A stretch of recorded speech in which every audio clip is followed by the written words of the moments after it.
الحمد لله وكفى والصلاة والسلام على عباده الذين اصطفى خصوصا على سيد الرسل وخاتم الأنبياء ماحي الذنوب والخطا ومنبع الجود والعطاء الذي كان نبيا وآدم بين الطين والماء محمد المصطفى أحمد المجتبى وعلى آله وأصحابه أولي الشرفاء والكرماء. أما بعد، أعوذ بالله من الشيطان الرجيم. بسم الله الرحمن الرحيم. إن الله يأمركم أن تؤدوا الأمانات إلى أهلها وَإِذَا حَكَمْتُمْ بَيْنَ النَّاسِ أَن تَحْكُمُوا بِالْعَدْلِ إِنَّ اللَّهَ نِعِمَّا يَعِظُكُمْ بِهِ إِنَّ اللَّهَ كَانَ سَمِيعًا بَصِيرًا. صدق اللہ العظیم. سب دوست محبت سے پڑھیں الصلاۃ والسلام علیک یا سیدی یا رسول اللہ وعلی آلک واصحابک یا سیدی یا حبیب اللہ. حمد و صلات کے بعد معزز محتشم سامعین و حاضرین، بالخصوص آپ کی اس مسجد کی امام و خطیب محترم المقام حضرت علامہ مولانا اصغر علی چشتی صاحب اور دیگر معززین اور محترم سامعین سامعات، اللہ تعالیٰ کے فضل اور احسان سے آج ہم ایک بار پھر ماہانہ درس قرآن کے سلسلے میں اللہ کی بارگاہ میں اس کی کرم حاضر.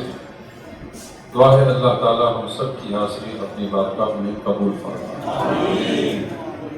آپ خوش قسمت ہیں جنہیں صاحب علم اور باصلاحیت اور صاحب عمل امام و خطیب اللہ نے عطا کیے. اللہ تعالیٰ آپ کی اور ان کی محبت کو دوام نصیب فرمائے اور اس مسجد کی رونقوں کے اندر مزید اضافہ فرمائے. مجھے اس موضوع پر اور جس آیت کے تحت درس دینے کا حکم ہوا وہ سورہ نساء کی آیت نمبر 58 ہے، جس کی تلاوت کی آپ نے سنی. اللہ تعالیٰ نے اس آیت مبارکہ میں دو حکم ارشاد فرمائے، دو تعلیمات دو انسانوں کو عطا فرمائے، اور یہ دونوں تعلیمات بڑی عظیم ہیں. لیکن مجھے جس ایک تعلیم پر اور ایک حکم پر بات کرنے کا حکم ہوا وہ ہے اس آیت کا دوسرا حصہ. اس آیت میں اللہ نے دو حکم دیے ہیں. ایک ہے کہ امانت اس کو تم ادا کرو. ان اللہ یأمرکم ان تؤدوا الامانات الی اہلھا. اللہ تمہیں حکم دیتا ہے کہ امانتیں ان کی اہل افراد کے سپرد کر دو. اور دوسرا حکم کیا ہے؟ وَإِذَا حَكَمْتُمْ بَيْنَ النَّاسِ أَن تَحْكُمُوا بِالْعَدْلِ، کہ جب تم لوگوں کے درمیان فیصلہ کرو تو عدل اور انصاف کے ساتھ فیصلہ کرو. یہ دونوں تعلیمات اسلامی تعلیمات کا شاہکار ہے، اسلام کا خلاصہ ہے، اسلام کا نچوڑ ہے. ایک امانتوں کو ادا کرنا اور دوسرا عدل اور انصاف کرنا. مختصراً امانت کو ہم تھوڑا سا ذکر کرتے ہیں، اس کے بعد جو اصل موضوع ہے عدل کا، عدل کے احکام کا، جو عدل کے منصب پر لوگ فائز ہیں ان کی ذمہ داریاں کیا ہیں، اسلامی نظام اور ہمارا موجودہ نظام عدل اس کے درمیان کیا کچھ فرق ہے، اس پر ہم بات کریں گے. اس سے پہلے امانت کو سمجھیں کہ امانت کیا ہے. اللہ تعالیٰ نے امانت کا ذکر قرآن مجید میں کئی جگہوں پر کیا. فرمایا وَالَّذِينَ هُمْ لِأَمَانَاتِهِمْ وَعَهْدِهِمْ رَاعُونَ. وہ بندے کامیاب ہونے والے ہیں جو اپنی امانتوں کو ادا کرتے ہیں، اپنے وعدوں کو پورا کرتے ہیں. ایک اور مقام پر اللہ تعالیٰ نے فرمایا اِنَّا عَرَضْنَا الْأَمَانَةَ عَلَى السَّمَاوَاتِ وَالْأَرْضِ. کہ ہم نے امانت کو آسمانوں پر، زمین پر، پہاڑ پر پیش کیا، فَأَبَيْنَ أَن يَحْمِلْنَهَا، تو ان سب چیزوں نے امانت کو اٹھانے سے انکار کر دیا، وَأَشْفَقْنَ مِنْهَا، اور اس امانت سے یہ ساری چیزیں ڈر گئیں، لرز گئیں، وَحَمَلَهَا الْإِنسَانُ، لیکن انسان نے اس امانت کو اٹھا لیا۔ یہ امانت کتنی بڑی چیز ہے۔ امانت ہم یہ سمجھتے ہیں کہ صرف مال کی ہے، کہ کسی نے ہمارے پاس کچھ مال رکھا ہے تو ہم اسے سنبھال کر رکھیں، یہ بھی امانت ہے۔ لیکن اس کے ساتھ ساتھ ہر چیز کے اندر امانت کا عمل دخل ہے۔ ہماری عبادت ہے تو یہ بھی ایک امانت ہے، ہمارے لوگوں کے ساتھ معاملات ہیں تو یہ بھی امانت ہے، ہماری خود اپنی ذات ہے تو یہ بھی امانت ہے۔ مثلا عبادت کے اندر امانت کیا ہے کہ ہم نماز ایک امانت ہے، تو ہم اس امانت کی ادائیگی اس طرح کریں جس طرح اللہ کا حکم ہے۔ ایک آدمی نماز پڑھتا ہے لیکن نماز پڑھنے کے باوجود اس کی ادائیگی صحیح نہیں کرتا تو وہ امانت میں خیانت کر رہا ہے۔ حضور اکرم نبی رحمت شفیع معظم صلی اللہ علیہ وسلم نے فرمایا، صحابہ کیا تمہیں علم ہے کہ سب سے بڑا چور کون ہے؟ صحابہ نے عرض کیا حضور اللہ و رسول عالم، جس طرح صحابہ کا ہر معاملے میں جواب ہوتا تھا کہ اللہ اور اس کے رسول بہتر جانتے ہیں، خوب جانتے ہیں۔ آپ صلی اللہ علیہ وسلم نے فرمایا سب سے بڑا چور وہ ہے جو نماز کے اندر چوری کرتا ہے۔ صحابہ نے عرض کیا حضور نماز کے اندر چوری کیسی؟ تو آپ نے فرمایا کہ وہ نماز کو اس کے تمام آداب کے ساتھ ادا نہیں کرتا، نماز کے کبھی رکوع میں چوری کرتا ہے، کبھی سجدے میں چوری کرتا ہے، کبھی قیام میں چوری کرتا ہے، اس کے یہ ارکان صحیح طرح نہیں ہوتے، فرمایا وہ بڑا چور ہے۔ تو نماز کے اندر امانت ہمارے لیے کیا ہے کہ ہم نماز کی ادائیگی صحیح کریں۔ روزے کے اندر امانت کیا ہے کہ ہم روزے کی ادائیگی صحیح کریں۔ زکوٰۃ کے اندر امانت کیا ہے کہ ہم زکوٰۃ کو صحیح طور پر، مکمل طور پر ادا کریں۔ حج کے اندر امانت کیا ہے کہ ہم حج کی ادائیگی اس کے تمام آداب کے ساتھ کریں۔ اگر ہم معاملات کو دیکھیں تو ہر بندہ امین ہے، ہر بندہ اس کے پاس امانت موجود ہے۔ اگر وہ کسی بھی منصب پر بیٹھا ہے تو وہ منصب اس کے پاس امانت ہے۔ اگر کوئی آدمی دکاندار ہے اس کے پاس وہ امانت ہے کہ اس کے اندر وہ کسی طرح کی ملاوٹ نہ کرے، دغا اور فریب نہ کرے۔ اگر کوئی استاذ کی سیٹ پر بیٹھا ہے تو وہ منصب اس کے پاس امانت ہے، اس امانت کو صحیح طور پر ادا کرے، ڈیوٹی کے اوقات کے اندر دیگر کام کاج نہ کرے، گپ شپ نہ کرے اور اپنے اس وقت کو ضائع نہ کرے۔ ہر بندہ اپنے اپنے مقام پر اس کے پاس وہ امانت موجود ہے اور اس پر لازم ہے کہ اس امانت کی ادائیگی وہ صحیح طرح سے کرے۔ انسان کی اپنی ذات ہے تو انسان اس کی ذات کا ایک اس کا جو عضو ہے اس کے پاس امانت ہے۔ ہمارے پاس ہمارا کچھ بھی نہیں ہے۔ اللہ تعالیٰ فرماتے ہیں ان اللہ اشتری من المؤمنین انفسهم واموالهم بان لهم الجنہ، کہ اللہ نے مومنوں کی جانوں کو، ان کے مالوں کو جنت کے بدلے خرید لیا ہے۔ ہم نے تو سب کچھ بیچ دیا، اللہ نے خرید لیا، اب ہمارا وجود ہمارا نہیں ہے، یہ اللہ کا ہے۔ یہ آنکھیں رب کی ہیں، یہ ہاتھ رب کے ہیں، یہ دل، یہ زبان، یہ جسم، اس کا ایک بار وہ رب کا ہے۔ تو آنکھوں کو اس طرح استعمال کرنا جس طرح رب کا حکم ہے، تو یہ امانت کی ادائیگی ہے۔ اگر کوئی آنکھوں کے اندر خیانت کرتا ہے تو اس امانت کے اندر بددیانتی کر رہا ہے۔ اپنی زبان کے اندر امانت، الغرض بڑی تفصیل ہے اس کے اندر۔ تو امانت اس کا مفہوم بہت وسیع ہے۔ حضور اکرم نبی رحمت صلی اللہ علیہ وسلم آپ نے ارشاد فرمایا کہ جب امانتوں کو ضائع کیا جانے لگے تو فانتظر الساعہ، اس وقت قیامت کا انتظار کرو۔ جب امانتوں کو ضائع کیا جانے لگے اس وقت قیامت کا انتظار کرو۔ صحابہ نے عرض کیا حضور امانت کو ضائع کرنا کیا ہے؟ تو آپ صلی اللہ علیہ وسلم نے فرمایا اذا وسد الامر الى غیر اہلی، جب نااہل افراد کو ذمہ داریاں سونپ دی جائیں گی اور معاملات ان کے سپرد کر دیے جائیں گے، اس وقت امانت کے اندر یہ خیانت ہے، اس وقت تم پھر قیامت کا انتظار کرو۔ آج ہم ہر ایک منصب پر بیٹھے ہوئے افراد کو دیکھیں کہ کیا وہ اس منصب کا اہل ہے، کیا وہ اس ذمہ داری کا اہل ہے، کیا وہ اس سیٹ کا اہل ہے؟ تو ہمیں بہت سارے مقامات پر نظر آئے گا کہ وہ اس منصب اور مقام کا اہل نہیں ہے۔ تو یہ کیا ہے؟ یہ امانت کو ضائع کرنا ہے۔ الغرض اللہ نے جو ہمیں امانت دی ہے، ہم اس امانت کے اندر مکمل طور پر دیانت کے ساتھ اسے پورا کریں۔ تو یہ اس آیت مبارکہ کا پہلا حکم ہے۔ اللہ تمہیں حکم دیتا ہے کہ امانتوں کو ان کے اہل افراد کے حوالے کر دو۔ دوسرا حکم فرمایا وَإِذَا حَكَمْتُمْ بَيْنَ النَّاسِ أَن تَحْكُمُوا بِالْعَدْلِ، جب تم لوگوں کے درمیان فیصلہ کرو تو عدل کے ساتھ، انصاف کے ساتھ فیصلہ کرو۔ اب یہ عدل کیا ہے، انصاف کیا ہے؟ اسلام سراپا عدل کا نام ہے۔ اگر کوئی آدمی یہ پوچھے کہ اسلام کو ایک لفظ میں بیان کیا جائے کہ اسلام کیا ہے، تو اسلام یہ عدل کا نام ہے۔ عدل کسے کہتے ہیں؟ عدل یہ ہے کہ وضع الشیء فی محلی فی موضع، کہ ہر شے کو اس کے مقام پر، اس کے محل پر رکھنا، یہ عدل ہے۔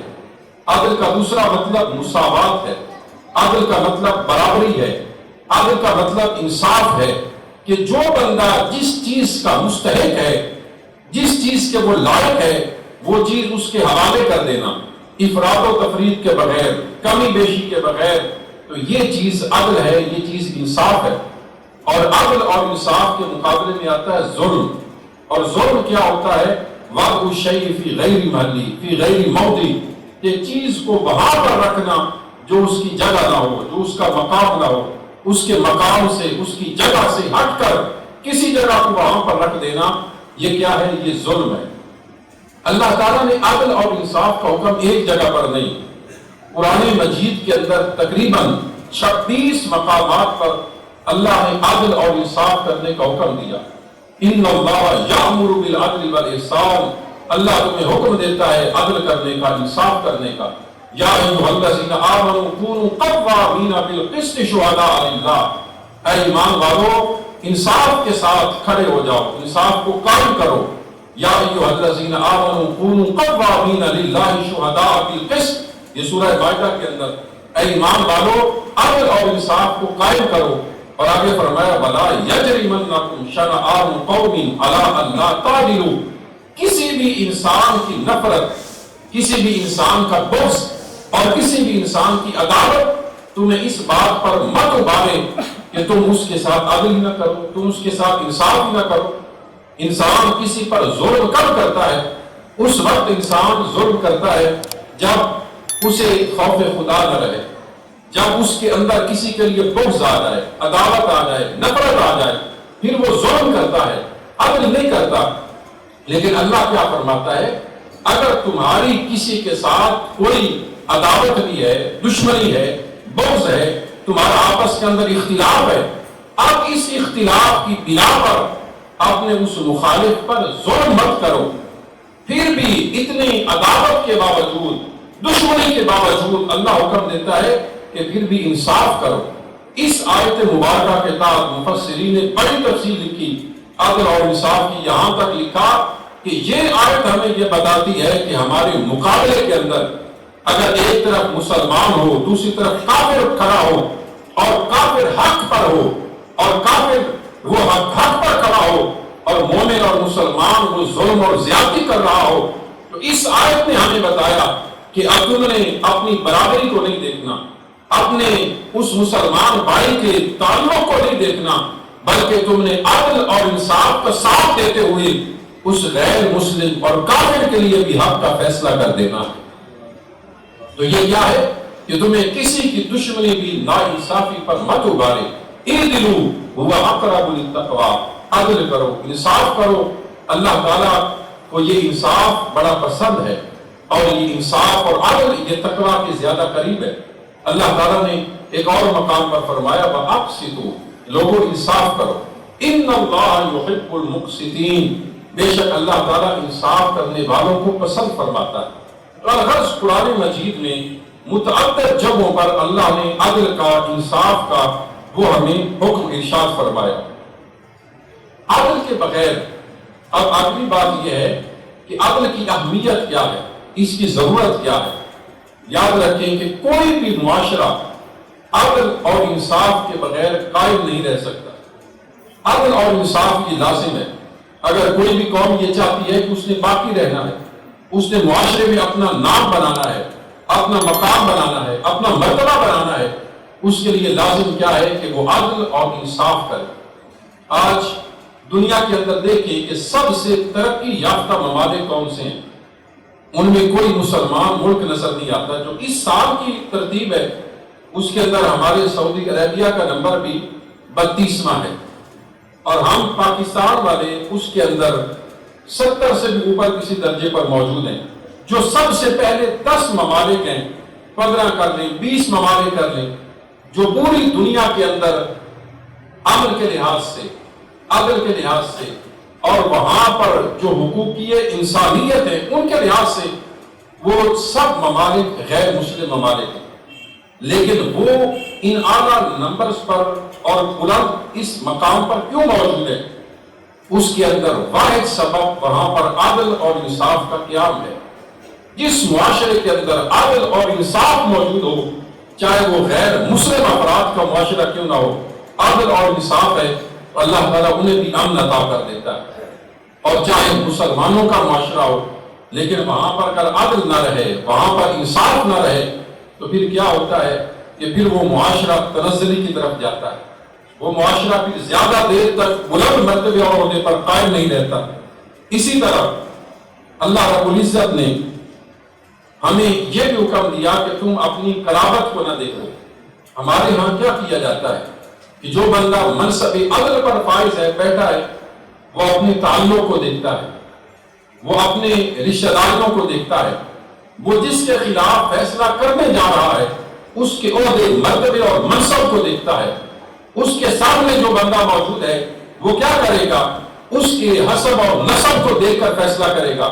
اور یہاں پر تو افسوس یہ ہے کہ اشارے ابرو پر فیصلے تبدیل کر دیے جاتے ہیں۔ کوئی اشارہ آتا ہے اور لکھے ہوئے فیصلے تبدیل کر دیے جاتے ہیں، اور بعض اوقات لکھے لکھائے فیصلے آتے ہیں اور ان کو پڑھ کر سنا دیا جاتا ہے۔ تو اسلام ہمیں یہ نہیں سکھاتا۔ اسلام کی تعلیمات یہ ہیں کہ عدل اور انصاف کو ہر حالت کے اندر قائم رکھا جائے، وہاں پر اپنے اور پرائے کو نہیں دیکھا جاتا، مسلم اور غیر مسلم کو نہیں دیکھا جاتا، وہاں پر ایک عام مزدور کو اور کسی حکمران کو نہیں دیکھا جاتا، اور وہاں پر کسی چھوٹے اور بڑے کو نہیں دیکھا جاتا۔ اسلام کی نگاہ کے اندر حسب اور نسب کو نہیں دیکھا جاتا۔ اسلام ان سارے افراد کو ایک نگاہ سے دیکھتا ہے۔ اسلام کے قانون عدل کے اندر، قانون انصاف کے اندر سب افراد برابر ہیں، چاہے اس کا تعلق ایک عام کسان گھرانے سے ہو یا اس کا تعلق کسی حکمران طبقے کے ساتھ ہو۔ اسلام کے نظام عدل کے سامنے وہ سارے کے سارے برابر ہیں۔ لیکن افسوس کے ساتھ ہمارے ہاں ایسا نہیں ہے۔ اللہ تعالیٰ خود سب سے بڑا عادل ہے، اللہ سے بڑا کوئی عادل نہیں، انصاف کرنے والا نہیں ہے۔ اس نے یہ پوری کائنات بنانے کے اندر عدل کیا، انصاف کیا۔ عدل کرنا یہ صفت الہیہ ہے، یہ اللہ کی صفت ہے کہ اللہ تعالیٰ عادل ہے، انصاف فرمانے والا ہے۔ رب تعالیٰ نے جب انسان کو بنایا تو انسان کو بنانے کے اندر عدل کیا۔ اس انسان کے جس جگہ کو، جس چیز کو جہاں پر ہونا چاہیے تھا، رب نے اس چیز کو وہاں پر رکھا۔ اب آپ دیکھیں، آنکھیں جہاں پر ہیں ان کا مقام یہی تھا، لیکن اگر آنکھیں کوئی پیچھے لگ جاتی، پاؤں کی طرف لگ جاتی، تو یہ عدل نہیں تھا، یہ عدل کے خلاف تھا کہ انسان نے دیکھنا ہے لیکن اس کی آنکھیں اس کے پاؤں کے اندر موجود ہے۔ اسی طرح زبان کو دیکھ لیں، پاؤں کو دیکھ لیں، ہاتھوں کو دیکھ لیں۔ رب نے جو انسان کو بنایا، بلکہ صرف انسان نہیں، پوری دنیا کی ایک ایک چیز کو اللہ نے عدل کے ساتھ اور انصاف کے ساتھ بنا دیا۔ تو عدل کرنا یہ صفت الہیہ ہے۔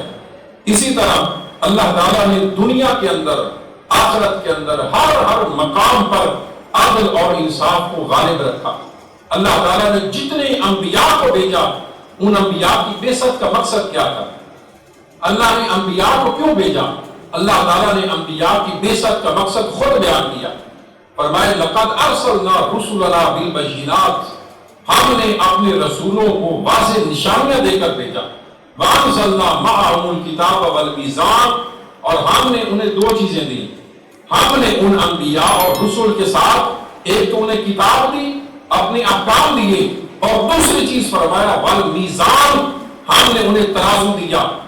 ہم نے انہیں ترازو کیوں دیا؟ لیقوم الناس بالقسط، تاکہ وہ لوگوں کے درمیان عدل اور انصاف کر سکیں۔ اللہ نے انبیاء کی بعثت کا مقصد یہ بیان فرمایا، فرمایا جتنے انبیاء آئے ہم نے انہیں کتاب بھی دی، ہم نے انہیں حکمت بھی دی، ہم نے انہیں تعلیم کے لیے بھی بھیجا، لیکن ان ساری چیزوں کے ساتھ ان انبیاء کے آنے کا ایک مقصد کیا تھا؟ تاکہ وہ لوگوں کے درمیان عدل اور انصاف کو قائم رکھے۔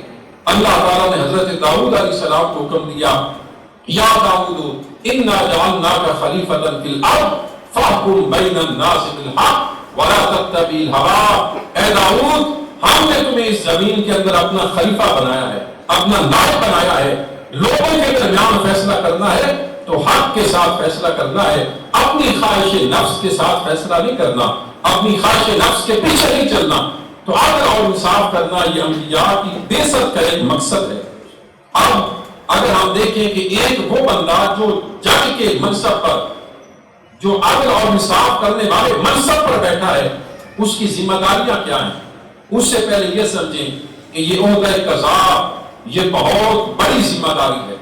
یہ عہدہ قضاء یہ جنت بھی ہے اور یہ جہنم بھی ہے۔ حضور اکرم نبی رحمت شفیع معظم صلی اللہ علیہ وآلہ وسلم، آپ نے قاضیوں کے لیے، جو ججز جنہیں ہمارے یہاں کہا جاتا ہے، ان قضات کے لیے آپ نے بے شمار فضیلتیں بیان فرمائی اور ان کے لیے امتحان کا بھی ذکر کیا۔ آپ نے فرمایا جسے منصب قضاء سونپ دیا گیا وہ اس طرح ہے جس طرح چھری کے بغیر اسے ذبح کر دیا گیا۔ تو یہ منصب بہت بڑا ہے، اس کی بہت بڑی ذمہ داری ہے۔ آپ صلی اللہ علیہ وآلہ وسلم نے فرمایا اگر کوئی بندہ منصب قضاء پر ہے، قاضی ہے، جج ہے، اور وہ عدل اور انصاف کے ساتھ فیصلے کرتا ہے، تو اللہ تعالیٰ قیامت کے دن اپنے کون کے اندر اس قاضی کو، اس جج کو نورانی ممبر عطا فرمائے گا، اور وہ قاضی اور جج اس نورانی ممبر پر جلوہ گر ہوں گے۔ اتنا بڑا منصب ہے۔ آپ صلی اللہ علیہ وآلہ وسلم نے فرمایا قاضی اور ججز ان کی تین قسمیں ہیں۔ فرمایا ایک قسم کے قاضی وہ ہے جو جنتی ہیں، اور دو قسم کے وہ ہیں جو جہنمی ہیں، دوزخی ہیں۔ دوزخی کون سا قاضی ہے، کون سا جج ہے؟ آپ صلی اللہ علیہ وآلہ وسلم نے فرمایا وہ قاضی اور وہ جج جس نے فریقین کو سنا، اس کے سامنے حق واضح ہو گیا کہ یہ بندہ حق پر ہے اور یہ بندہ ظلم اور زیادتی کر رہا ہے۔ حق اس کے پاس موجود تھا، سامنے آ گیا، لیکن اس نے حق کو جاننے کے باوجود کسی دباؤ میں آ کر، کسی لالچ میں آ کر، کسی چیز کے اندر آ کر اس نے حق کے ساتھ فیصلہ نہیں کیا بلکہ اس نے ناحق فیصلہ کر دیا، تو فرمایا ایسا قاضی دوزخی ہے، جہنمی ہے۔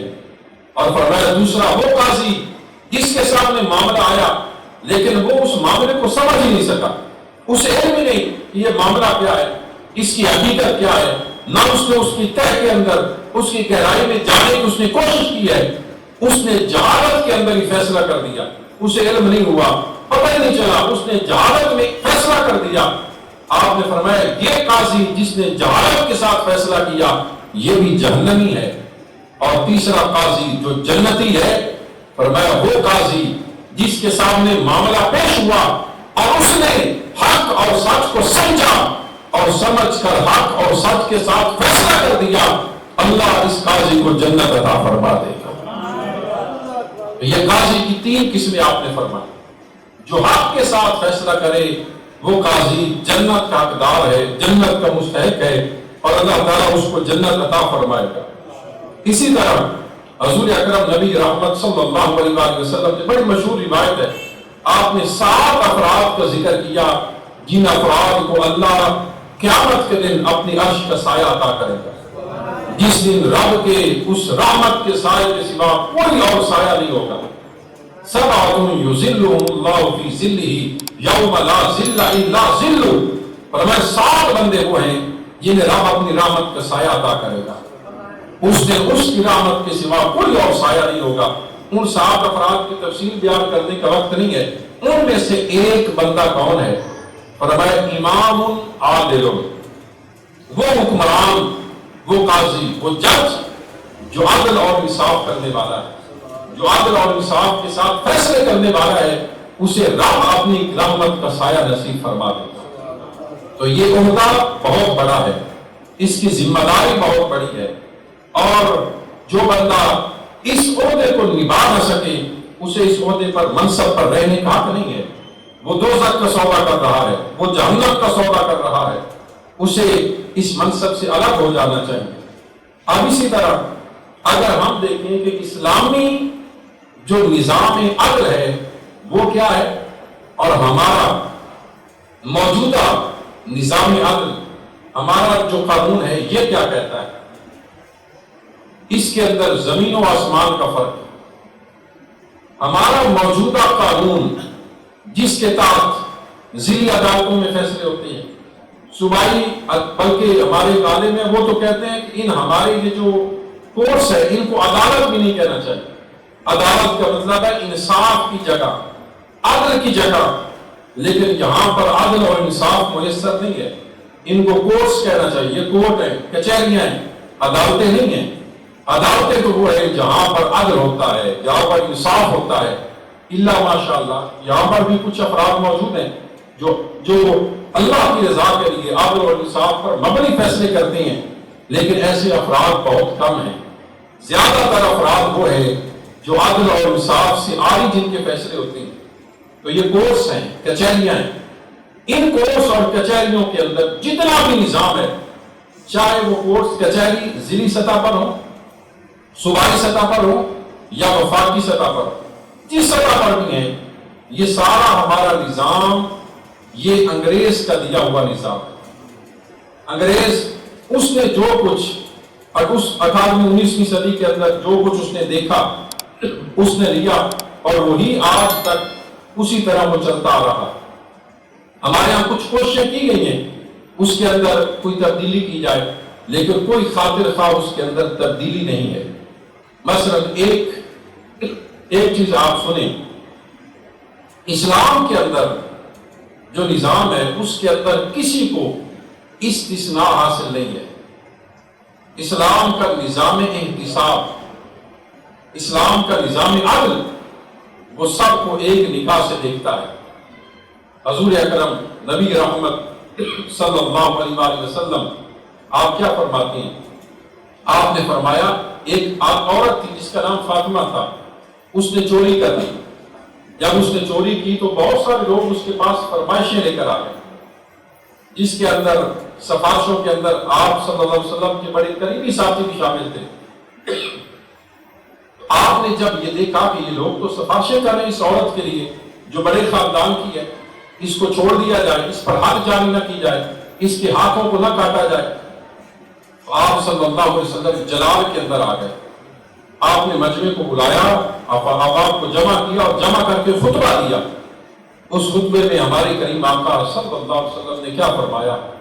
آپ نے فرمایا تم سے پہلی قومیں اسی لیے ہلاک ہو گئیں، ان میں سے جب کوئی غریب اور کم تر انسان جرم کرتا تھا اس پر سزا جاری کی جاتی تھی، لیکن جب کوئی بڑے عہدے پر بڑے خاندان میں سے کوئی جرم کرتا تھا اسے چھوڑ دیا جاتا تھا۔ فرمایا وہ معاشرے اور وہ قومیں اسی لیے تباہ ہو گئی، برباد ہو گئی۔ اور آپ صلی اللہ علیہ وسلم نے تاریخی الفاظ ارشاد فرمایا کہ یہ تو فاطمہ نامی عورت ہے، اگر اس فاطمہ کی جگہ میرے گھر کا بھی کوئی فرد ہوتا اور وہ خدا نخواستہ یہ عمل کرتا تو میں اس حد کو اس پر بھی جاری فرما دیتا۔ اسلام کے نظام عدل میں کوئی استثناء نہیں ہے، ہر ایک برابر ہے، کوئی قریبی ہے، کوئی کسی عہدے پر ہے، کوئی کسی منصب پر ہے، سب اسلام کی نظر میں برابر ہے۔ جبکہ ہمارے ہاں کیا ہے، ہمارے یہ جو آئین ہے 1974 والا، اس کا آرٹیکل ہے 248 اس کے اندر وہ پوری شک اس کے کیا اندر کون سی ہے، وہ شک یہ ہے protection to president, governor and ministers, کہ جو گورنر، صدر اور منسٹر عہدے پر موجود ہے اسے ہر قسم کا قانونی تحفظ حاصل ہے، پروٹیکشن حاصل ہے، اس پر وہ کوئی بھی عمل کرے اس پر کیس نہیں چلے گا، ایسا یہ ہمارے آئین کے اندر ہے، ہمارے قانون کے اندر ہے، جبکہ اسلامی نظام عدل اور اسلامی نظام قانون کیا ہے کہ حضرت عمر فاروق رضی اللہ تعالی عنہ آپ جیسا حکمران اور خلیفہ موجود ہے، لیکن اگر ان کے خلاف بھی کوئی بندہ قاضی کے پاس جاتا ہے تو قاضی اسی وقت خلیفہ وقت کو اپنے سامنے بلا کر اس معاملے کے اندر وہ فیصلہ فرما دیتے ہیں۔ اسلام کا نظام عدل یہ ہے، اسلام کا نظام قانون یہ ہے، اور ہمارے ہاں وہ نظام اس کے بالکل برعکس ہے۔ اسی طرح حضور اکرم صلی اللہ علیہ وآلہ وسلم آپ نے حضرت علی المرتضیٰ رضی اللہ تعالیٰ ان کو جو تعلیمات سکھائیں کہ تم نے لوگوں کے درمیان فیصلہ کیسے کرنا ہے، ایک روایت کے اندر آتا ہے کہ آپ صلی اللہ علیہ وسلم نے فرمایا کہ جو بندہ بھی منصب قضا پر بیٹھا ہو، جج ہو، وہ فریقین کے درمیان، دونوں گروہوں کے درمیان جو اس کے سامنے افراد موجود ہے، ان دونوں کے ساتھ 5 کاموں کے اندر بالکل برابری رکھے۔ سب سے پہلا کس چیز کے اندر برابری رکھے کہ اپنے پاس آنے کے اندر دونوں کو ایک طرح سمجھے، ایسا نہ کرے کہ ایک کو علیحدہ اپنے پاس بلا لے اور دوسرے کو کوئی وقت ہی نہ دے۔ اپنے پاس آنے کے لیے وہ دونوں فریقوں کو آپس کے اندر برابر رکھے اور اپنے پاس آنے کا برابر طور پر اختیار دے۔ دوسری چیز کیا ہے کہ اگر انہوں کو سامنے بٹھانا ہے یا کھڑے کرنا ہے تو دونوں کی نشست، چاہے وہ بیٹھنے کے لیے جگہ ہو یا کھڑے ہونے کے لیے جگہ ہو، وہ دونوں کی برابر ہونی چاہیے۔ ایسا نہیں کہ ایک بندے کو وہ بلند اور اعلیٰ جگہ پر بٹھا دے، کھڑا کر دے، اور دوسرے کو وہ کسی نچلی جگہ پر بٹھا دے، کھڑا کر دے۔ فرمایا یہ عدل اور انصاف کے خلاف ہے۔ قاضی کے سامنے دونوں فریق برابر ہونے چاہیے۔ اور تیسری چیز کیا کہ بات سننے کے اندر مساوات رکھے، دونوں کی بات کو ایک طرح سے سنے۔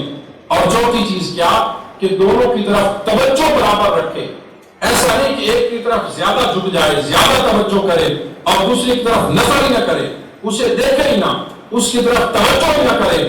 فرمایا ایسا بھی نہیں، یہ توجہ کرنے کے اندر بھی برابری رکھے۔ اور پانچویں چیز کیا کہ جب وہ فیصلہ کرنے لگے تو حق اور سچ کے ساتھ ان کے درمیان فیصلہ کرتے۔ یہ اسلام کا نظام عدل ہے جو دیکھنے کے اندر بھی مساوات کا درس دیتا ہے، جو دونوں کو بٹھانے کے اندر، کھڑا کرنے کے اندر مساوات کا درس دیتا ہے۔ یہ اسلام ہے جو دونوں فریقوں کے اندر توجہ کے اندر بھی مساوات کا درس دیتا ہے اور حکم دیتا ہے کہ جب بھی فیصلہ کرنا ہو وہ بندہ عدل کے ساتھ اور انصاف کے ساتھ ان کے درمیان فیصلہ کرتے۔ حضور اکرم نبی رحمت شفیع معظم صلی اللہ علیہ وآلہ وسلم آپ نے حضرت معاذ کو یمن کی طرف قاضی بنا کر بھیجا۔ آپ نے پوچھا کہ تم بڑے منصب پر بیٹھنے جا رہے ہو، بتاؤ لوگوں کے درمیان فیصلہ کس طرح کرو گے؟ آپ دیکھیے حضور اکرم نبی رحمت صلی اللہ علیہ وآلہ وسلم آپ کا مقرر کیا ہوا قاضی، لیکن آپ اس کا انٹرویو کر رہے ہیں، پوچھ رہے ہیں بتاؤ بھائی فیصلہ کیسے کرو گے؟ تو حضرت معاذ کیا کہتے ہیں، میں فیصلہ کیسے کروں گا؟ بے کتاب اللہ، یا رسول اللہ میں سب سے پہلے میرے پاس جو بھی معاملہ آئے گا اس کا فیصلہ میں اللہ کی کتاب قرآن کے مطابق کروں گا۔ ہمارے کریم آقا نے پوچھا فَإِن لَمْ تَجِدْ، قرآن میں اگر تم اس مسئلے کا حل نہ پائے، ایسا نہیں کہا کہ قرآن میں تو ہے نہیں، اگر تجھے وہاں پر نہ ملے، فرمایا نہیں، فرمایا قرآن میں اس کا حل موجود ہے، لیکن ان لم تجد، اگر تجھے ملے گا، اگر تو اسے نہ پائے تو پھر کیا کرے گا؟ کہنے لگے بسنت رسول اللہ، پھر یا رسول اللہ آپ کی سنت میرے سامنے موجود ہے، میں آپ کی سنت کے مطابق ان لوگوں کے درمیان فیصلہ کر دوں گا۔ کریم آقا نے پوچھا اگر وہ چیز تمہیں کتاب اللہ بھی نہ ملے، اگر وہ چیز تمہیں سنت رسول میں بھی نہ ملے تو پھر کیا کرو گے؟ عرض کرنے لگے حضور اجتہد برائے، پھر میں اپنی رائے کے ساتھ اجتہاد کروں گا، قرآن و سنت کے احکام کو سامنے رکھ کے اس فیصلے کو لوں گا اور دیکھوں گا کہ قرآن و سنت کے اندر اس کے اندر تعلیمات کیا ہے، ہمیں کیا درس ملتا ہے اور یہ معاملہ کس کے ساتھ ملتا جلتا ہے۔ اپنی رائے کے ساتھ اجتہاد کر کے کوشش کر کے میں ان لوگوں کے درمیان فیصلہ کر لوں گا۔ جب حضرت معاذ نے یہ جواب دیا تو ہمارے کریم آقا نے اللہ کا شکر ادا کیا، فرمایا تمام تعریفیں اس ذات کے لیے جس نے میرے قاصد کو حق کی موافقت اور حق کی رسائی عطا فرما دی۔ اس حدیث کے اندر دیکھیں کہ اسلام کا جو قاضی ہے وہ سب سے پہلے فیصلہ کس کے مطابق کرے گا؟ وہ اللہ کی کتاب کے مطابق فیصلہ کرے گا۔ اسلام کا قاضی کس کے مطابق فیصلہ کرے گا؟ اسلام کے قاضی کا فیصلہ سب سے پہلے وہ اللہ کی کتاب ہے، اس کے بعد سنت رسول ہے۔ اب آپ دیکھیے، یہ تو اسلام کا نظام قضا ہے۔ ہمارا نظام قضا کیا ہے؟ ہماری کون سی کچہری ہے، کون سا کورٹ ہے جہاں پر قرآن کے مطابق فیصلہ ہوتا ہو، جہاں پر سنت کے مطابق فیصلہ ہوتا ہو؟ یہ زمین و آسمان کا فرق ہے، مشرق اور مغرب کا فرق ہے۔ یہ دونوں نظام ایک جیسے نہیں ہیں۔ آج آپ دیکھیں، کسی کورٹ کے سامنے، کچہری کے سامنے چلے جائیں، آپ کو وہاں پر مچھلی منڈی نظر آتی ہے، لوگوں کا بے انتہا رش، اور اتنی دیر سے وہ لوگ اپنے فیصلوں کے اندر، اپنے معاملات کے اندر بیچارے لگے ہوئے ہیں۔ وہ کسی نے کیا خوب کہا تھا کہ اگر آپ کو پاکستان کے اندر اگر آپ کورٹ اور کچہری کا رخ کرنا چاہتے ہیں تو پھر آپ کے پاس قانون کا خزانہ ہونا چاہیے، آپ کے پاس رشوت کے لیے تھیلیاں ہونی چاہیے، آپ کے پاس حضرت نوح علیہ السلام جیسی عمر ہونی چاہیے، اور آپ کے پاس حضرت ایوب جیسا صبر ہونا چاہیے۔ پھر آپ کو یہاں پر پھر بھی معلوم نہیں انصاف ملے یا نہ ملے۔ یہ سب کچھ ہونے کے باوجود بھی معلوم نہیں ہے انصاف ملے یا نہ ملے۔ اسلام کا نظام قانون وہ کیا ہے کہ قاضی سب سے پہلے اللہ کی کتاب کو دیکھے گا کہ اللہ کی کتاب کیا فرماتی ہے، حضور کی سنت کیا کہتی ہے۔ اسلام نے، قرآن مجید نے ہمیں 5 سزائیں مقرر کی ہیں 5 طرح کے مجرموں کے لیے، لیکن ہمارے ہاں ان میں سے کسی مجرم کو وہ سزا نہیں دی جاتی۔ اسلام کے اندر سب سے پہلی جو قتل ہے، قاتل ہے، اس کی سزا ہے کہ قتل کا بدلہ قصاص کی صورت میں اس کا قتل ہے۔ جس نے قتل کیا ہے اسے بھی قتل کیا جائے گا۔ وَلَكُمْ فِي الْقِصَاصِ حَیَاةٌ، قصاص کے اندر تمہارے لیے زندگی ہے۔ لیکن ہمارے ہاں پہلی بات تو لوگ قتل کر کے آنکھوں کے سامنے لوگوں کو گولیوں سے بھون کر، ان کی ویڈیو موجود ہے، سب کچھ موجود ہے، لیکن پھر بھی وہ رہا ہو جاتے ہیں، پھر بھی وہ چلے جاتے ہیں، ان سے بدلہ نہیں لیا جاتا۔ اس پر عمل درآمد نہیں ہے۔ اسلام نے، قرآن نے جو دوسرا قانون دیا باغی کے خلاف، جو زمین کے اندر فساد کرتے ہیں، ان کے لیے قرآن نے کیا کہا؟ انما جزاء الذین یحاربون اللہ ورسولہ ویسعون فی الارض فسادا، وہ لوگ جو اللہ اور اس کے رسول سے جنگ کرتے ہیں، زمین میں فساد کرتے ہیں، ان کی سزا کیا ہے؟ ان یقتلوا، انہیں قتل کر دیا جائے، او یصلبوا، یا انہیں پھانسی چڑھا دیا جائے، او تقطع ایدیہم وارجلہم من خلاف، یا ان کے ہاتھ اور پاؤں کاٹ دیے جائیں، او ینفوا من الارض، یا پھر انہیں جلا وطن کر دیا جائے۔ یہ اس باغی کی سزا قرآن نے بیان کی، لیکن ہمارے یہاں اس سزا پر عمل درآمد نہیں ہے۔ قرآن نے چور کی سزا کو بیان کیا کہ جو بندہ چوری کرتا ہے اس کے ہاتھ کو کاٹ دیا جائے۔ وَالسَّارِقُ وَالسَّارِقَةُ فَاقْطَعُوا أَيْدِيَهُمَا، ہمارے یہاں کون سے چور کے ہاتھوں کو کاٹا گیا؟ اسلام نے جو زانی ہے اس کی سزا کو بیان کیا کہ جو بندہ زنا کرے اس کی سزا کیا ہے، اور میں اس بندے کو 100 کوڑے مارے جائیں، اس بندے کو 100 کوڑے مارے جائے اگر وہ غیر شادی شدہ ہے۔ شادی شدہ ہے تو اس کی سزا سنسار ہے، اس کی سزا رجم ہے۔ اور اسی طرح 5واں قانون جو قرآن نے بیان کیا، اصول دیا، جو 5ویں سزا مقرر کی، وہ اس بندے کی سزا ہے جو پاک باز عورت پر تہمت لگاتا ہے، زنا کی، بدکاری کی۔ والذین یرمون المحصنات ثم لم یأتوا بأربعۃ شہداء، وہ بندہ جو کسی پاک باز عورت پر تہمت لگا دے پھر اس کے پاس گواہ موجود نہ ہو، فَجْلِدُوهُمْ 80 جلدہ، ایسے بندے کو 80 کوڑے مارے جائیں۔ یہ 5 سزائیں وہ ہیں جو قرآن نے بیان کی ہیں۔ اب ہمارے عمل میں دیکھیں، ہمارے کورٹ میں دیکھیں، کون سی سزا ہے جس پر عمل کیا جاتا ہے؟ تو اسلام کا نظام قانون یہ سکھاتا ہے کہ فیصلہ سب سے پہلے کس کے مطابق ہوگا؟ وہ اللہ کی کتاب کے مطابق ہوگا۔ اس کے بعد سنت رسول ہے، اور سنت رسول کے اندر سینکڑوں، درجنوں نہیں سینکڑوں احکام موجود ہے کہ کس جرم کی کیا سزا ہے۔ حضور علیہ السلام نے کس طرح احکام کو نافذ کیا، درجنوں اس کی مثالیں موجود ہیں، لیکن ہمارے ہاں ان میں سے کسی پر عمل درآمد افسوس کے ساتھ وہ نہیں ہے۔ تو یہ فرق ہے ہمارے درمیان، ہمارے موجودہ جو قانون ہیں ان کے درمیان اور جو اسلام کا نظام ہے اس کے درمیان۔ اسی طرح حضور اکرم صلی اللہ علیہ وسلم آپ نے قاضی کے لیے جو بہت سارے احکام دیے، ان میں سے یہ ہے کہ قاضی جب فیصلہ کرنے لگے وہ اطمینان قلب کے ساتھ فیصلہ کرے، اس کا دل مطمئن ہو، اس کو نہ اس وقت بھوک لگی ہو نہ اسے پیاس ہو، حتیٰ کہ فرمایا اسے غصہ بھی نہ ہو، لا یقضی القاضی وہو غضبان، حالت غصہ کے اندر کوئی قاضی فیصلہ نہ کرے، کہیں ایسا نہ ہو کہ غصے کی وجہ سے فیصلہ کرتے ہوئے وہ عدل اور انصاف کا دامن چھوڑ دے، اس سے بھی منع کیا گیا۔ الغرض اسلام کے لیے قرآن و سنت کے فیصلے اور قرآن و سنت کے احکام وہ سب سے معتبر ہیں، اور قرآن و سنت کے جو ماہرین ہیں وہ جو فیصلہ کریں گے وہ سب سے معتبر ہوگا۔ اسی طرح ہمارے جو موجودہ قضات ہیں، ججز ہیں، انہوں نے تو پڑھا ہی نہیں ہے، نہ انہوں نے قرآن پڑھا، نہ انہوں نے سنت کو پڑھا، نہ انہوں نے اسلامی قانون فقہ کو پڑھا۔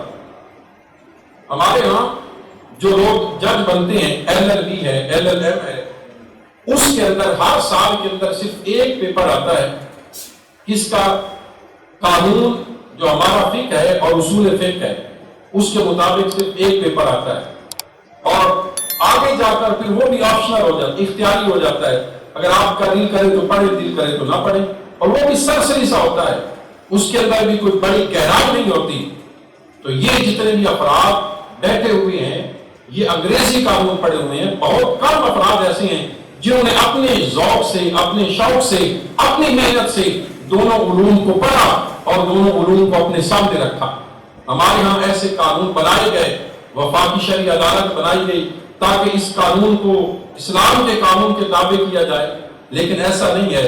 وفاقی شرعی عدالت مالی قوانین کو نہیں دیکھ سکتی، شخصی قوانین کو نہیں دیکھ سکتی، وفاقی شرعی عدالت آئین پاکستان کو چیلنج نہیں کر سکتی۔ اس طرح کے بہت سارے ایسے کیس ہیں جس کے اندر وہ عدالت کچھ بھی نہیں کر سکتی۔ اس وجہ سے ایسے افراد کی ضرورت ہے جو قرآن و سنت کے ماہر ہوں، جنہیں قرآن و سنت پر دسترس حاصل ہو، اور جتنے بھی احکام ہیں وہ ان کے سامنے موجود ہوں اور پھر اس کے مطابق وہ فیصلہ کریں۔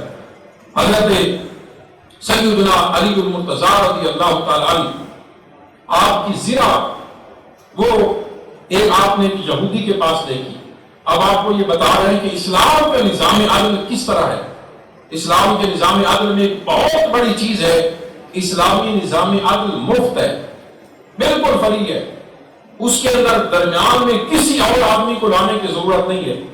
جبکہ ہمارے ہاں کیا ہے، اگر کسی آدمی نے کچہری میں جانا ہے تو وہ کہاں سے بات شروع ہوتی ہے اور کہاں پر جا کر ختم ہوتی ہے۔ اگر خدا نخواستہ کسی ایک بندے کو بھی ان کچہریوں سے کورٹ سے واسطہ پڑا ہو تو وہ جانتا ہے کہ وہاں پر جانا کتنا مشکل ہے۔ اسٹامپ پیپر لیتے ہیں، اس کو پیسے دینے شروع کیے، وکیل کو پیسے دیے، محرر کو پیسے دیے، اس کے منشی کو پیسے دیے، آگے جو جج کے اندر اہل مند ہوتے ہیں ان کو پیسے دیے، ان سب افراد کے اندر پیسے تقسیم کرتے چلے گئے۔ ایک آدمی جس نے، ہم تو شہر کے اندر بیٹھے ہیں، جس نے شہر سے باہر آنا ہے وہ شہر سے باہر آئے گا، اپنے پورے دن کو ضائع کرے گا۔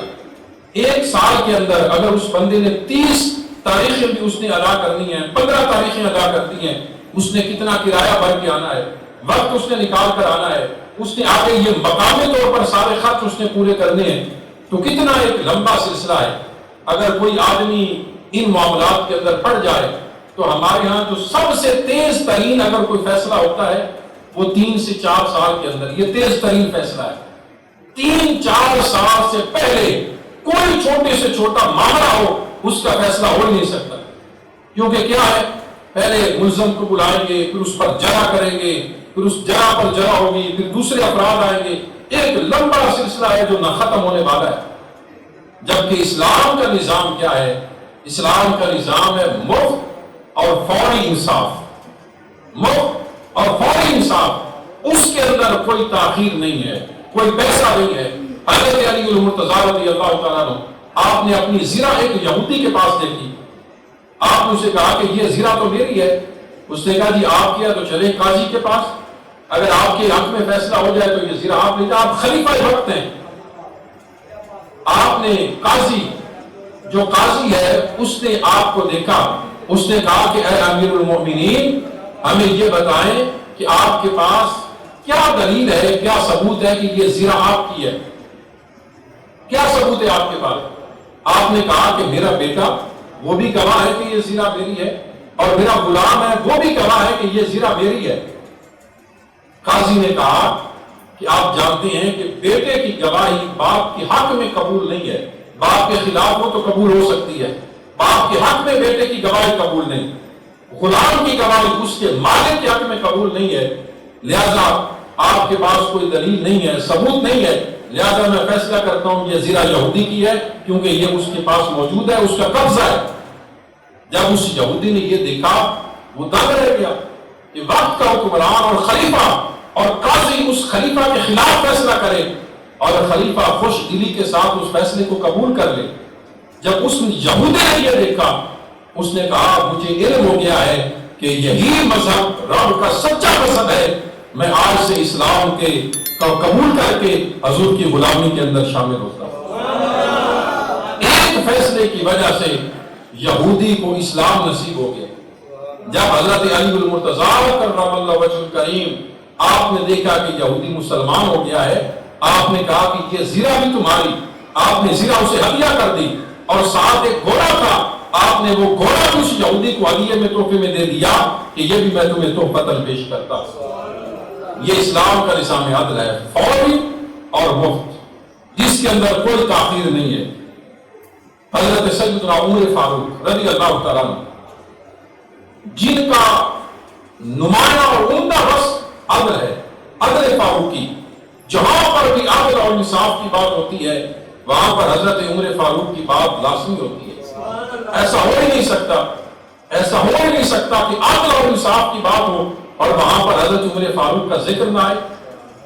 لیکن افسوس آج بھی جو ڈنمارک ہے، ناروے ہے، وہاں پر عمر لاس موجود ہیں، عمر لاس، حضرت عمر فاروق کے بنائے ہوئے قوانین، ان پر وہاں پر عمل کیا جاتا ہے، لیکن یہاں پر نہیں ہے۔ اور ناروے ڈنمارک یہ پہلے 10 ملکوں کے اندر ہے جو ملک سب سے پرامن ہے اور سب سے ترقی یافتہ ممالک ہے، یہ ان پہلے 10 ممالک کے اندر ہے۔ عمر لاس وہاں پر موجود ہیں لیکن ہمارے ہاں نہیں ہے۔ حضرت عمر فاروق رضی اللہ تعالیٰ عنہ اتنا بڑا عادل کہ زمین پر زلزلہ ہوتا ہے تو آپ اس پر دورہ مار کر کہتے ہیں اے زمین کیا عمر تجھ پر عدل نہیں کرتا؟ اگر عمر تجھ پر عدل کرتا ہے تو پھر تجھے تھرانے کی ضرورت کیا ہے، کانپنے کی ضرورت کیا ہے؟ تو زمین وہیں پر ٹھہر جاتی ہے، وہ زلزلہ تھم جاتا ہے۔ یہ کس کا اثر ہے؟ یہ حضرت عمر فاروق رضی اللہ تعالیٰ عنہ کے عدل اور انصاف کا اثر ہے اور اس کا صلہ ہے۔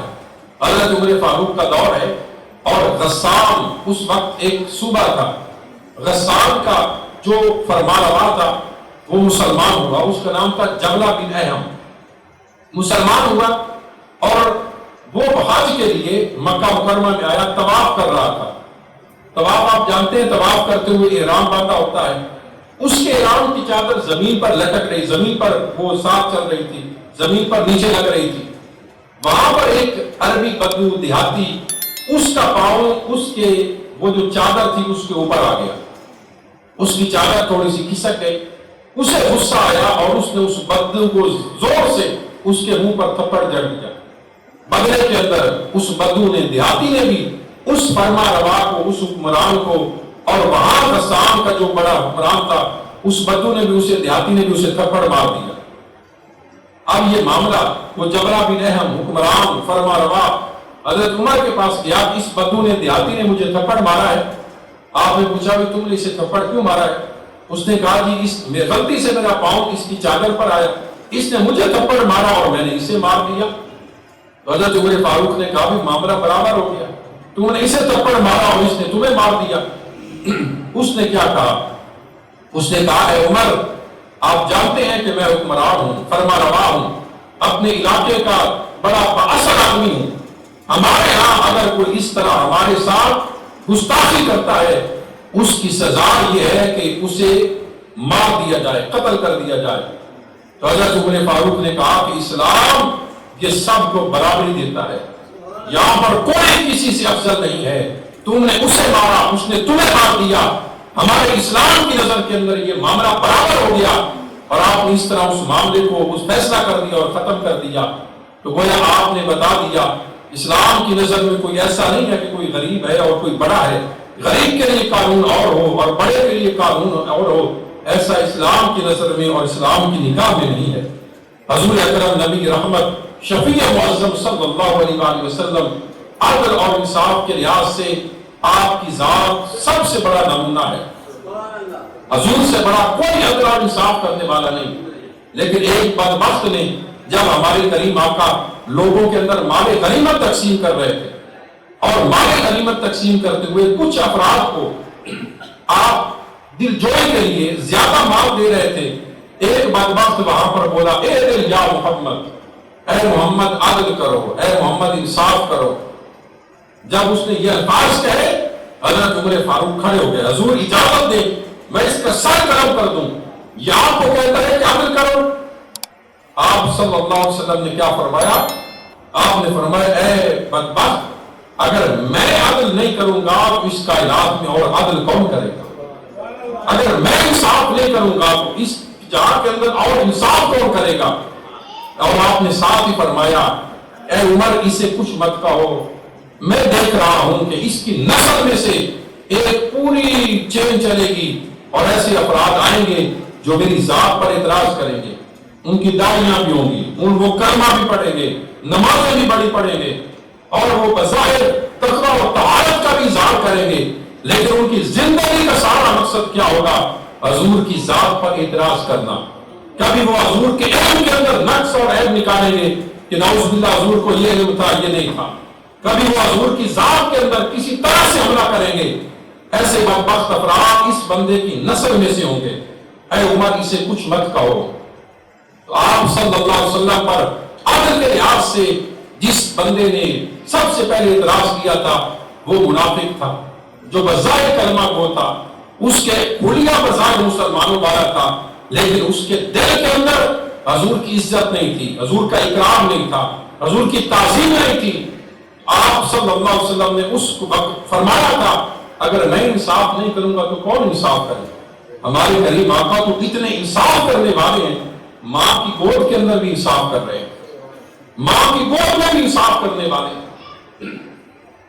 حضرت سیدہ حلیمہ سعدیہ رضی اللہ تعالیٰ عنہ جب حضور علیہ السلام ان کے گھر کو رونق بخشی آپ نے، تو اس وقت آپ کا ایک رضائی آپ کا بھائی بھی تھا، وہ بھی آپ کے ساتھ دودھ پیتا تھا، دودھ شریک بھائی تھا۔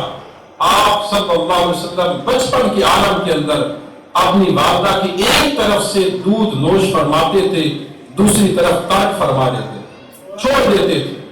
اگر والدہ اس طرف دودھ پلانا بھی چاہتی تو آپ دودھ پینے سے انکار کر دیتے تھے۔ وہ محمد کریم جنہوں نے اس امت کو ماں کی گود میں عدل اور انصاف سکھایا کہ میں کبھی اپنے بھائی کا حق مارنے کے لیے نہیں آیا، بھائی کے ساتھ ظلم کرنے کے لیے نہیں آیا۔ ہمارے کریم آقا وہ ہے جنہوں نے اس کائنات کے اندر جو اپنے وصال سے قبل خطبہ ارشاد فرمایا، اس خطبے کو آپ پڑھیں تو آپ روئے بغیر نہیں رہ سکتے، آنکھوں سے آنسو آ جاتے ہیں۔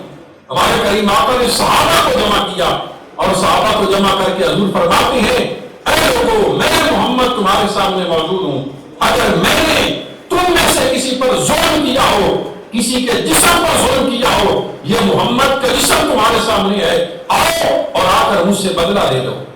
اگر میں نے تم میں سے کسی کا مال لیا ہو تو یہ میرا مال تمہارے سامنے موجود ہے، آؤ اور جو میں نے مال تم سے لیا تھا اسے تم لے لو۔ اگر میں نے دنیا کے اندر تم پر کوئی اور زیادتی کی ہو، آج مجھ سے اس کا بدلہ لے لو۔ یہ صحابہ کیا کہتے ہیں حضور ہم ایسا آپ نے اپنا حق رسالت ادا کر دیا، حق نبوت ادا کر دیا۔ حضور اکرم صلی اللہ علیہ وسلم عرض کرتا ہوں وقت ہو چکا ہے، آپ صلی اللہ علیہ وسلم نے غزوہ کے اندر ہیں، آپ صفوں کو سیدھا کر رہے ہیں۔ جب غزوات ہوتے ہیں ہمارے کریم آقا کی بڑی شانیں ہیں، آپ غزوات کے اندر آپ نے کمانڈر ان چیف کا کردار ادا کیا، آپ ان سارے صحابہ کے سربراہ تھے، سپہ سالار تھے، آرمی چیف تھے۔ اس وقت جب صحابہ میدان جنگ کے اندر ہے، ہمارے کریم آقا ان کی صفوں کو سیدھا کر رہے ہیں۔ ایک صحابی وہ تھے جن کا جسم اگلا حصہ پیٹ وہ آگے سب سے آگے نکلا ہوا تھا۔ حضور علیہ السلام کے ہاتھ مبارک میں تیر تھا، آپ نے ان کے پیٹ پر مارا، پیٹ پر مار کر فرمایا سیدھا سب کو سیدھا کرو۔ سب کے اندر ہو جاؤ. اب میدان جنگ ہے، دشمن سامنے کھڑا ہے، اور وہ صحابی کیا کہتے ہیں؟ وہ کہتے ہیں حضور آپ نے مجھے تیر مارا ہے، میں اس کا بدلہ لوں گا. آپ نے مجھے تیر مارا ہے، میں اس کا بدلہ لوں گا. آپ ذرا اندازہ کریں، دشمن سامنے موجود ہو جو طاقت کے اندر بظاہر عددی اعتبار سے زیادہ ہو، جس کے پاس ساز و سامان اسلحہ اس وقت کا جدید موجود ہو، زیادہ موجود ہو. ادھر مسلمان کم ہوں، ان کے پاس جدید ساز و سامان اسلحہ بھی نہیں ہے، اور اس دوران ایک بندہ عام سپاہی اپنے سپہ سالار سے، آرمی چیف سے کہے کہ میں نے تم سے بدلہ لینا ہے. آج کے دور میں کوئی اس کا تصور کر سکتا ہے؟ کوئی سوچ سکتا ہے؟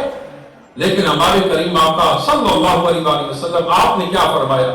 آپ نے اپنی ذات مبارک سامنے پیش کر دی، فرمایا آؤ اور آ کر بدلہ اپنا لے لو. اور وہ صحابی کیا کہتے ہیں؟ حضور جب آپ نے مجھے تیر مارا تھا میرا جسم ننگا تھا، میرے پیٹ پر کوئی کپڑا نہیں تھا. تو ہمارے کریم آقا اپنے جسم مبارک سے، پیٹ مبارک سے کپڑا ہٹا دیتے ہیں، فرماتے ہیں آؤ اور آ کر بدلہ لے لو.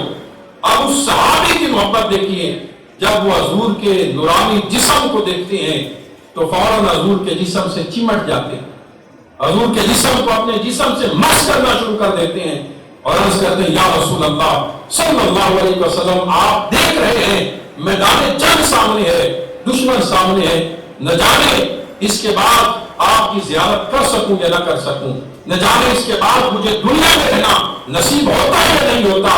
میں فقط یہ چاہتا تھا اس دنیا کے اندر اس میرا جسم آپ کے جسم سے مس کر جائے تاکہ میں جہنم کے عذاب سے محفوظ ہو جاؤں.